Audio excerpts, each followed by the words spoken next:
আমরা মালদা থেকে এসেছি অরুণদা। জয় মা তারা, জয় গুরু বামদেব, জয় মা ভগবান। ভাই তুমি মালদা টাউন, আমি ভীষণ গর্বিত এবং আমি কৃতজ্ঞ মালদা বাসিন্দাদের কাছে। এই কারণেই আমি বিগত 4-5 মাস আগে গিয়েছিলাম মালদা টাউনেতে এবং সেখানেতেই খাদ্য উৎসব হয় এবং আপনাদের মালদা টাউনের যিনি মহারাজ আছেন মানে কৃষ্ণেন্দুবাবু আছেন এবং সেখান থেকেই উনি আমাকে অনেক সম্মান দেন।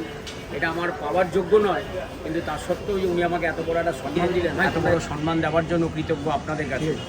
আর এটা আমার কাছে অনেক বড় পাওয়া, আমার কাছে এটা প্রসাদ, আমার মায়ের প্রসাদ করলেই চলে।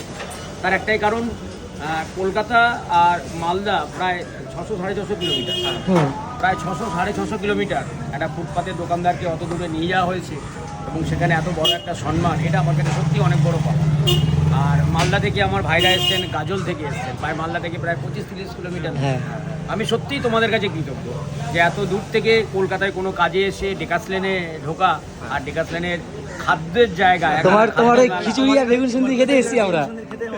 এটা আমি সত্যি অনেক বড় পাওয়া যে জয়মাতারা দোকানে হোক বা ডেকাসলেনে প্রচুর দোকান, তোমরা যে দোকানেই খাবে না সেই দোকানে মন ভরে যাবে।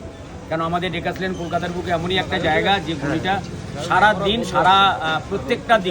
প্রত্যেকটা দিন একটা খাবারের গন্ধ পাওয়া যায় এই গুলিতে। আমি এখানে ঢুকেই বললাম যে খিচুড়ি সেন্ট পাওয়া যাচ্ছে, পুরো বেরিয়ে গেছে খিচুড়ি সেন্ট। তো আপনারা যদি আসেন কলকাতায় কোনো সময়, যদি সময় পান, কলকাতায় তো অবশ্যই আসবেন। কলকাতায় ভিক্টোরিয়া দেখবেন, হাওড়া ব্রিজ দেখবেন, দ্বিতীয় হুগলি সেতু আছে, প্রচুর কলকাতার মতো যা দেখার আছে আমার মনে হয় না অন্য কোথাও দেখার আছে। আর ভুলবেন না কিন্তু ডেকাসলেনটা আসা, তার একটাই কারণ ডেকাসলেন আপনাকে খাবারের দিক থেকে মুগ্ধ করে দেবে। এটা একদম ভালো থাকবেন সবাই, সুস্থ থাকবেন। জয় মা তারা, জয় গুরু বামদেব, জয় মা।